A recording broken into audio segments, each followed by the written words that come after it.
Hello and welcome to United We Podcast, brought to you by the United Corpus Christi Chamber of Commerce. I'm your host, Al Ariola Jr., President and CEO. United We believe in the power of collaboration, the strength of advocacy, and the endless possibilities of growth. From advocating for local businesses to fostering growth opportunities, we're here to ignite conversations that matter. This is United We Podcast. Welcome, United Chamber family and friends, to our podcast, United We Podcast. Today we are joined by Sam Longoria from CoastLife Credit Union and also our outgoing chair of the board at the United Corpus Christi Chamber of Commerce. Sam, thank you for joining us today. Yeah, thank you, Al. Appreciate you having me on. Hey, so Sam, let's get started. Let's get to know Sam a little bit first. Tell us a little bit about the story of Sam Longoria. Well, I'm born and raised here in Corpus Christi. I had the privilege of going through CCISD and graduated from Moody High School. From Moody there, Magic. Moody Magic. Yeah, Moody Magic. Played some baseball. From there, I went to Del Mar College, got my associates in business administration, and then graduated with my degree in finance at A&M, Corpus Christi A&M. So it was... Well, yeah, I know you're an Islander, but I didn't know you went to Del Mar. What was that about, I guess, that first step? Well, for me, I had an opportunity with some scholarships that I took. So my intention was not to take out any loans for school. So I utilized that at Del Mar, and then I had some classes that were able to transfer over to A&M. So, I just tried to make sure I didn't put any debt on the financial statement for myself. No wonder you ended up in the bank world, huh? Well, I guess let's share that perspective, though. So you Del Mar, we always brag about the growing system of A&M Corpus, but there's been a lot of growth at Del Mar. Can you maybe share what you saw then to what you see now? Del Mar has come a long way from where I started. I was on the East Campus. They had the West Campus, and then now the South Side Campus. And Del Mar has just done a lot of great stuff for our community. They've helped our industry, so right. We're very blessed to have them here in our area. Well, and you see the evolution of, I guess, higher education, right? And that we're starting to see more value in certifications and the vocational trades. And they've obviously really stepped up in that department, right? Oh, yeah. Definitely. Well, then also maybe share some of your island experience being an Islander. What were some of your fond memories?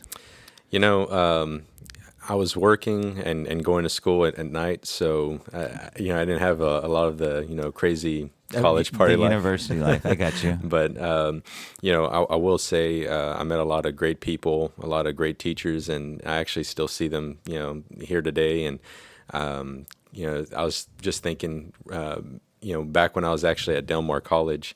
It was funny because I had a teacher that my dad had, Miss Thorpe. I still remember her name. And one of the funny things she told me is she had read my name out, and she said, "Is your dad? Does he wear glasses, and does he chewing tobacco?" I was like, "Oh, we used to." It's like, "I remember him." She did not like him, but I said, "Ma'am, I'm a lot different than that guy." Well, what was I guess after that was done, how did she take on to you? What did she tell about you? Well, I just told her, I said, I'm not a dipper, first off, but second, my intention's to be here in class and learn all I can from you. So I made A's in her class and just try to do the right thing. well, you brought up Mr. Longoria, Dad. He worked in industry, huh? Mm-hmm. Yeah, he actually. So at first it was Champlin, and then they were bought out by Citgo. So I think he had over. I think it was over 40 years, a little over 40 years. So I would say that you're one of those products that we brag about in this community. That these jobs really are significant to economic development, economic growth, to families in town.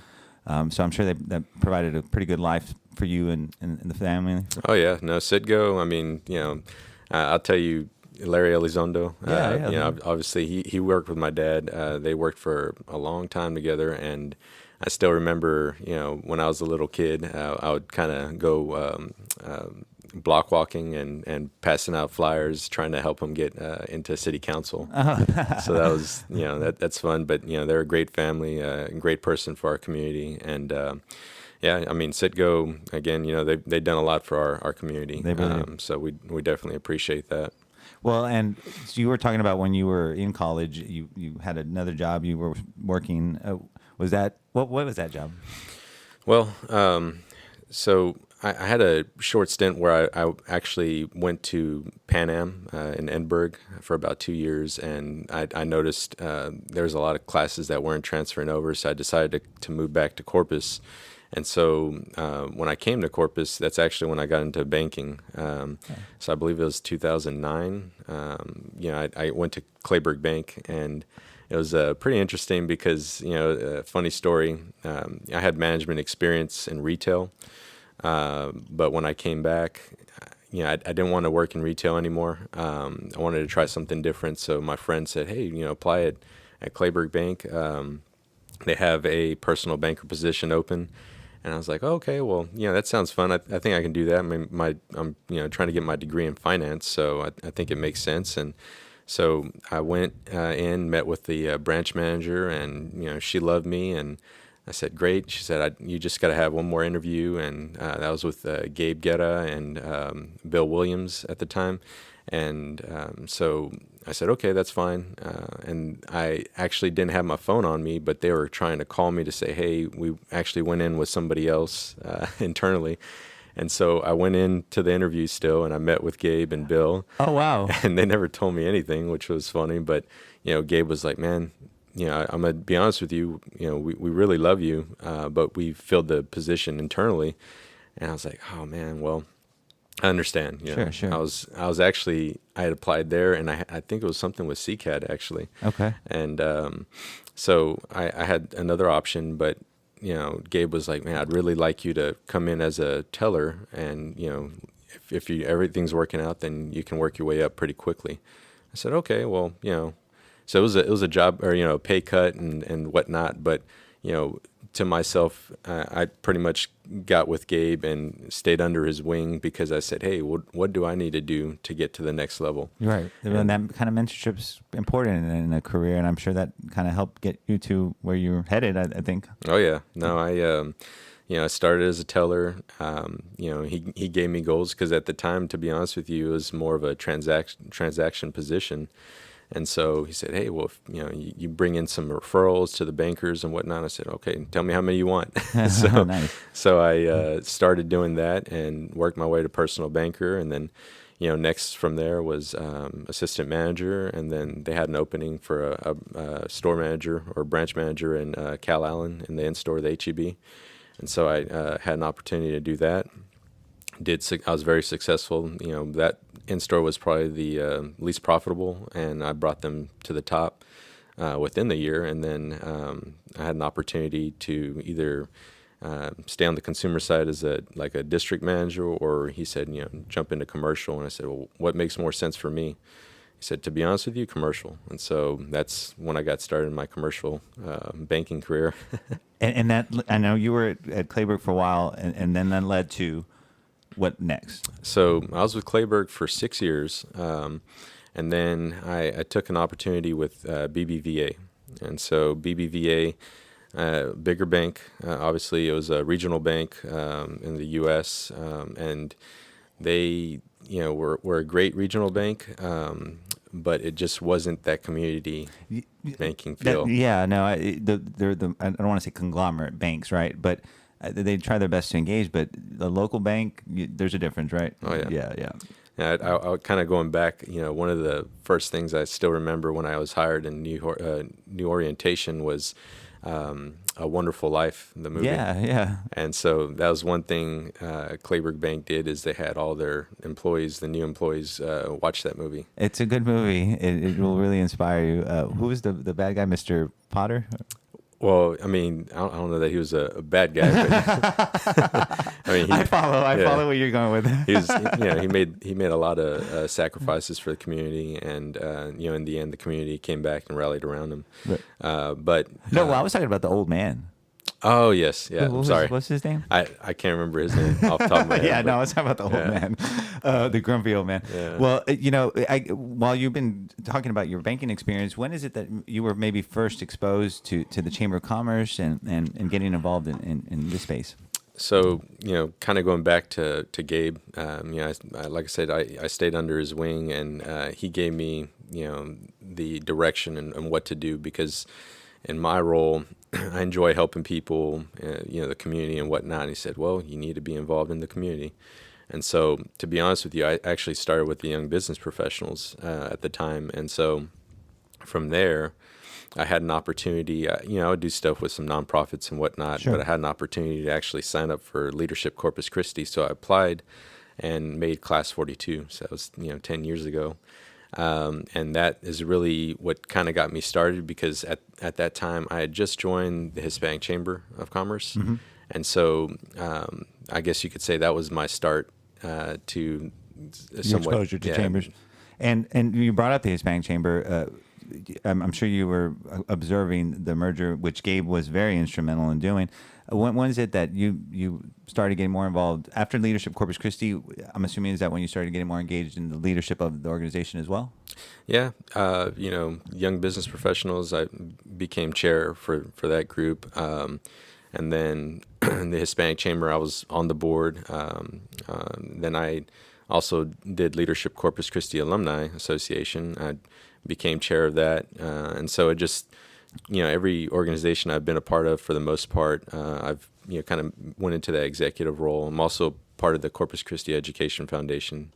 But, in that one, I enjoyed kind of just being on the finance committee. Yeah. Well, as we noted at the beginning of the program, you are our outgoing chair, and I noticed I'm new in my role for about a year now. You were a chair when we were in the midst of an administrative transition. Where I would say that the members and our full board owe you a debt of gratitude is your consistency in leadership and making sure our financial position was strong. The organization ran like it should, and we're continuing to do that. Can you maybe share some of your experiences in leadership with the organization that has been, maybe, I wouldn't say a challenge, but where you've taken an opportunity to say, we're going to do this? Well, you bring up a good point. I've seen through my tenure with the chamber, I've seen, multiple CEOs. There's a lot that goes into that. And being on the board is one thing, but when you do get into the executive, you see, everything. And so, I can tell you the chamber has come a long way, even from the merger. We're in a great position financially. Very involved in the community, do a lot of stuff with the city, the county, the port, our port industries, our medical field. So, one of the things that I would say I saw concern on was obviously through COVID. Yeah. A lot of things slowed down. And what bothered me was some of the committees weren't, happening like they should.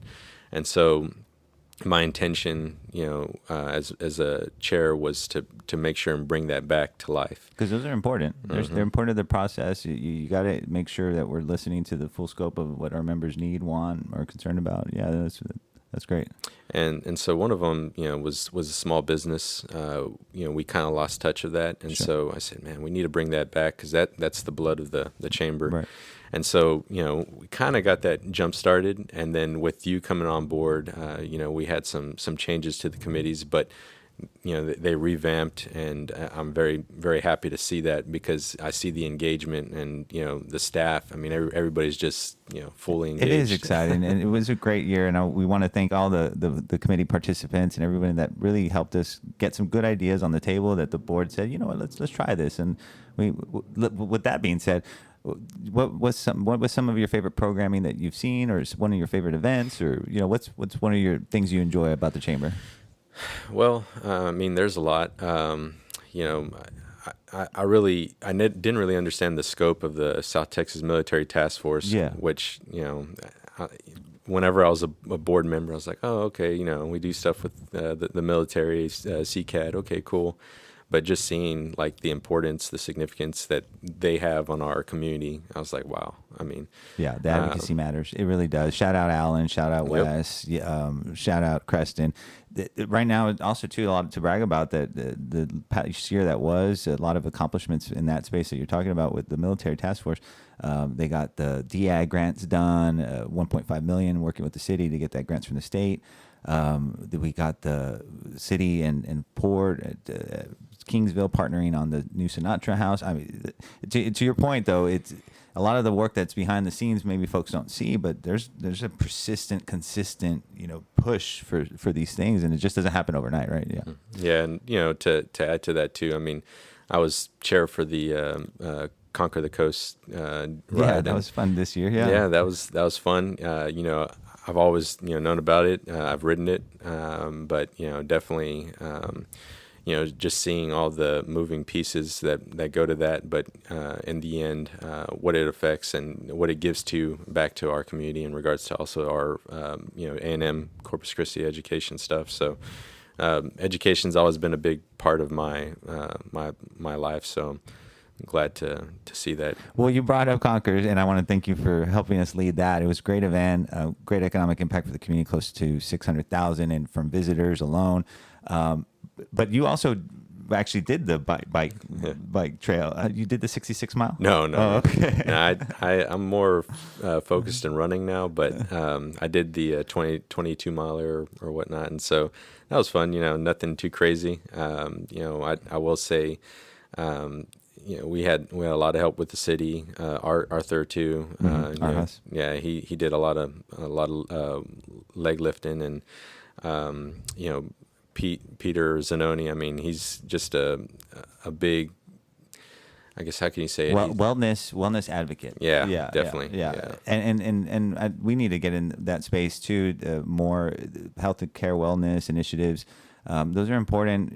You see kind of what afflicts our communities in South Texas, and Corpus is no exception to that, like diabetes and things that, let's just take care of ourselves. And that also has somewhat of an economic impact too, right? You brought up running. Do you want to shout out to any run clubs, or I know you're in a few? No, I know. So Corpus Christi Roadrunners is, kind of my background with running.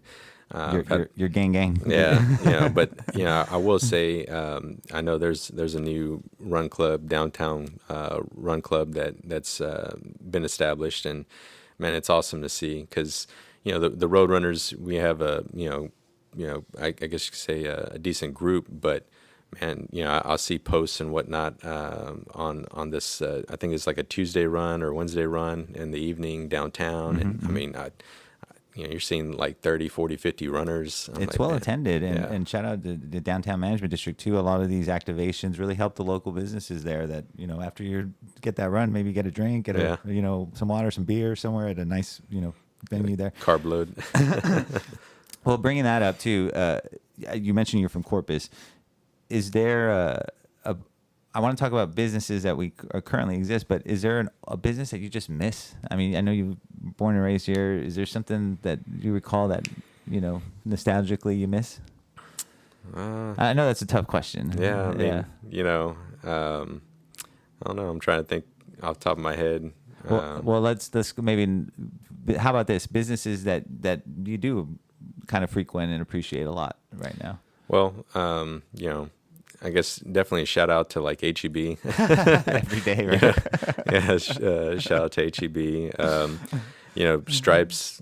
Kind of seeing them, leave, but I mean they still support our city, our community a lot, and so these local companies like that, I mean, they make a big impact. I mean, just to imagine how many different organizations are hitting them up for some type of sponsorship. Right. Well, and as you mentioned, HEB, they're Conquer the Coast presenting sponsors. They really give back to the community. And you know what? And it's a genuine connection that they want to engage in those programs, that it's not just they gave us, the resource, but that they get involved, they show up, they volunteer. They're really a great organization. Well, Sam, we're getting close to the minute mark. Is there any folks at home that you want to just send some love to and appreciation to? Oh, yeah, for sure. No, obviously my family. my wife, Veronica, she's been by my side and allowed me to kind of stay involved with the community. And as she's growing too, she's actually in class 52, so it's exciting to see her go through that leadership journey as well. So you're chamber family. Mm-hmm. And my parents, my mom, my dad, they've helped me grow to the man I am as well. And I'm blessed to have a healthy family. Romeo, Lada, my stepson, and then my two little ones, Uriah and Oliver, going right now at St. Patrick's. But the intention after elementary, I'd like to put them through CCISD, kind of like the route I went. But I know Corpus. Everybody always says there's a lot of opportunity and whatnot, and I know there's just a lot of stuff going on, and I feel like I personally never want to leave Corpus. Yeah, I think that's my home. I think there's a lot of opportunity. Right now, being with CoastLife Credit Union, I'm in a management role as the chief lending officer. So it's different than banking, but I'm able to help the regular person out. I'll give you a shout out. So when I moved into my role, I looked into a mortgage for a home, and CoastLife hooked me up, and you guys really, the customer service was excellent. Your entire team, man, you guys are good at what you do. Yeah, I'd have to correct you. It's member. You're actually a shareholder, so you get to come in and tell us what to do. But one of the cool things that I would say I liked about credit unions is they serve underserved and unserved. And so obviously, community banks, there's a place for everybody. Sure. But to see what credit unions do for our community, I think is another big thing. So I'm very proud to be a part of CoastLife Credit Union, and I'm just happy to have the stuff that I have in my life. I mean, yeah. Well, we're grateful for your family and for CoastLife that let you give so much of your time to us. Yeah, as I said earlier, this organization owes you such a debt of gratitude. That's why we thought it was important to have you as our first podcast too. We're headed in a good direction, and it's a lot because of leaders like you. And so, Sam, thank you. I want to thank you for joining us today. I want to thank everyone in our audience that joined us for our first podcast here at the United Corpus Christi Chamber of Commerce. We'll see you again next time.